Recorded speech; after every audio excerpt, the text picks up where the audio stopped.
Monsieur le Président de l'Assemblée nationale, Monsieur le Président de la Cour constitutionnelle, Mesdames et Messieurs les membres des institutions de la République, Mesdames et Messieurs les représentants du gouvernement étranger, Mesdames et Messieurs les membres du corps diplomatique et les représentants des organisations internationales,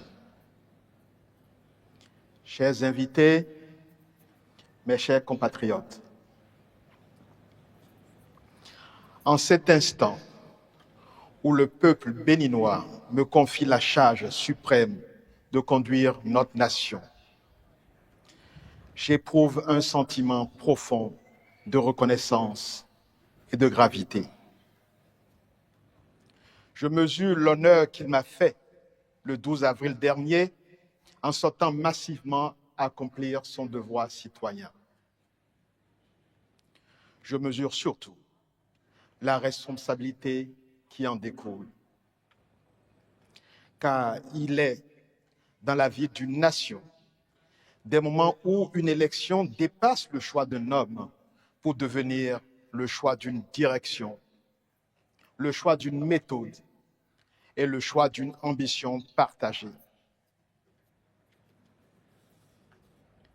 Mes chers compatriotes, au cours des 10 dernières années, le Bénin s'est profondément transformé. Les Béninois ont renoué avec le sentiment de fierté et notre pays a retrouvé le chemin du développement. Ce parcours a exigé des efforts et de la discipline.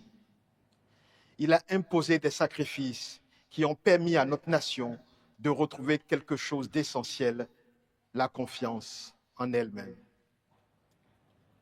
C'est la preuve que notre pays pouvait se réformer sans s'effondrer, que la rigueur pouvait coexister avec la justice sociale, que les institutions pouvaient être mises debout sans perdre l'âme du peuple qui les habitait. Je veux donc ici rendre hommage au président Patrice Talon qui, avec détermination, avec le courage des décisions difficiles, la constance des bâtisseurs et la capacité rare à penser le Bénin dans le temps long, a rendu cette renaissance possible.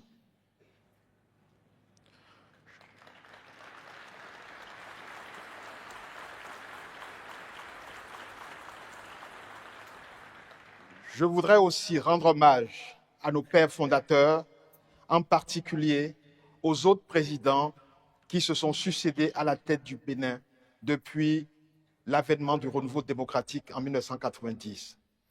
Je veux citer les présidents Nicéphore Dieudonné Soglo, Mathieu Kérékou et Boni Yahi.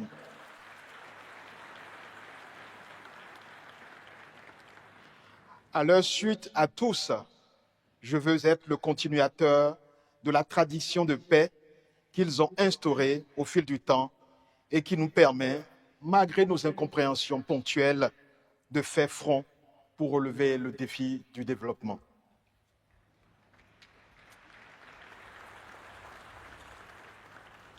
Mes chers compatriotes, après le travail de révélation et de transformation engagé, notre devoir est désormais clair.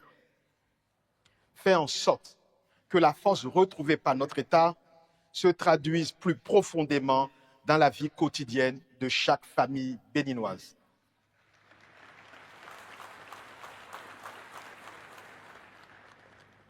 Notre économie a progressé, c'est une réalité. Mais nous savons tous qu'une croissance nationale n'a de sens que lorsqu'elle devient visible dans la vie ordinaire des populations. Lorsqu'un jeune trouve une opportunité dans son milieu de vie habituel. Oui, la croissance est encore plus perceptible lorsqu'une mère peut faire soigner son enfant sans craindre le coût des soins. Lorsqu'un agriculteur peut vendre sa production parce que la route est praticable. Lorsqu'une famille peut accéder à l'eau potable, à l'électricité, à un logement décent. C'est dire, le développement du Bénin doit se vivre dans chaque composante de la cité et dans chaque territoire de la République. Aux jeunes du Bénin, qui refusent les fatalités anciennes et veulent réussir ici, chez eux, par leur travail, je veux dire ceci. Le Bénin croit en vous et il vous donnera les chances de réussir.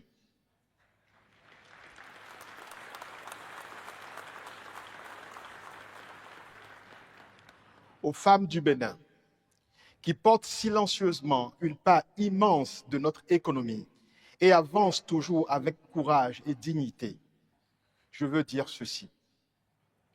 Votre accès au financement, à la propriété, à la protection sociale et aux responsabilités seront renforcés.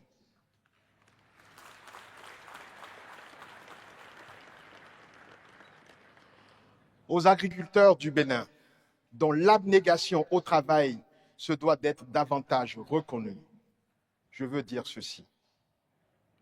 Vous aurez un meilleur accès à la mécanisation, aux semences adaptées, au financement pertinent et aux équipements de transformation de vos produits. Nous construirons une protection sociale agricole parce qu'une nation qui respecte celles et ceux qui la nourrissent est une nation qui se respecte elle-même.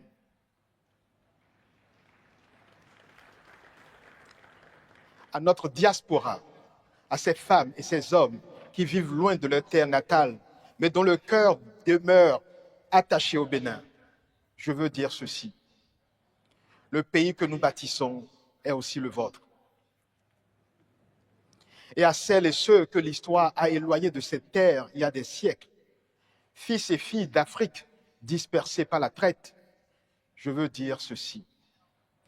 Le Bénin sera toujours là, maison de retour.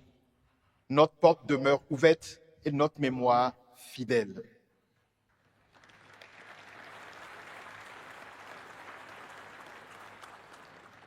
Mes chers compatriotes,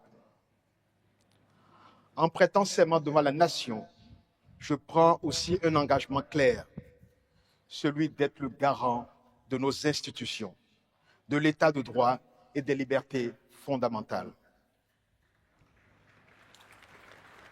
Car la force d'une démocratie se mesure à la confiance que ces institutions inspirent aux citoyens, à la justice de la République qui leur garantit l'équité de ses règles et la protection effective de ses droits.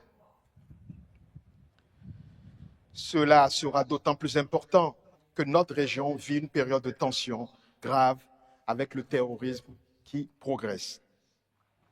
Mais je peux vous rassurer, le Bénin ne cédera ni à la peur, ni au relâchement.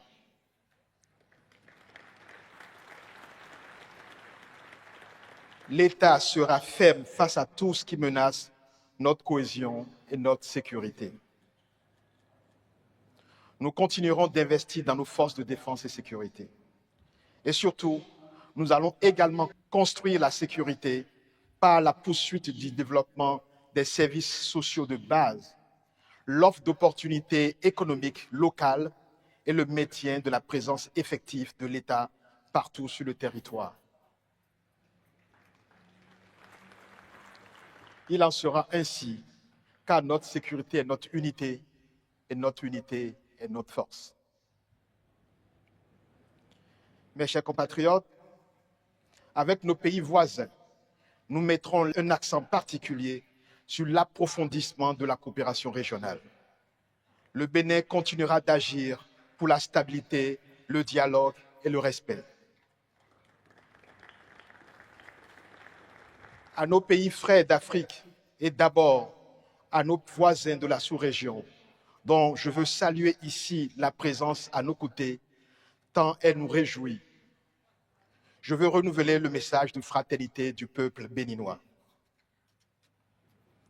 Ma conviction est que, dans une sous-région confrontée au péril terroriste, nous sommes condamnés à travailler ensemble.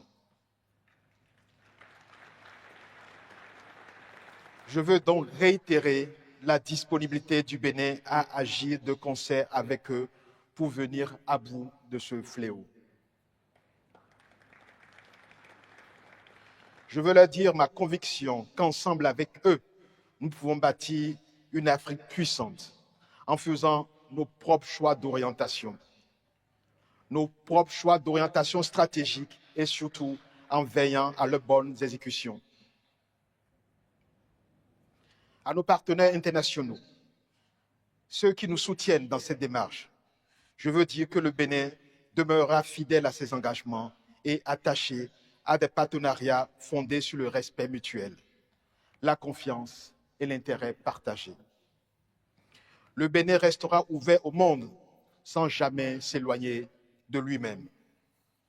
Mes chers compatriotes, la tâche qui s'annonce et qui nous incombe collectivement est grande. Je n'ai cependant pas de doute quant à notre capacité à relever le défi.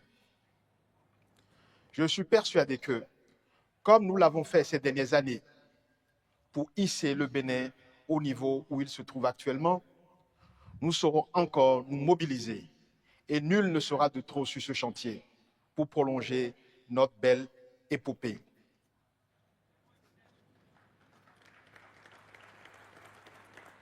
Je connais les attentes immenses qui accompagnent ce mandat. Je connais aussi les impatiences et parfois les inquiétudes de certains d'entre vous. Je veux prendre devant la nation un engagement simple. Je servirai le Bénin avec intégrité, avec courage et avec constance.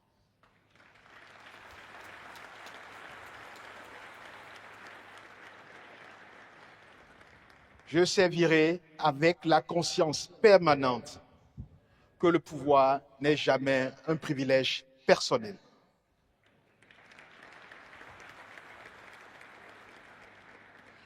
Que le pouvoir est une responsabilité devant le peuple et devant l'histoire.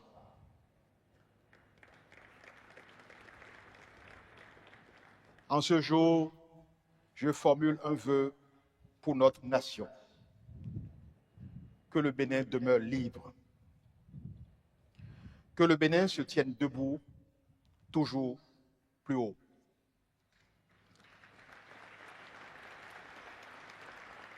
Et qu'ensemble, nous allions plus loin. Vive la République, vive le Bénin. Je vous remercie.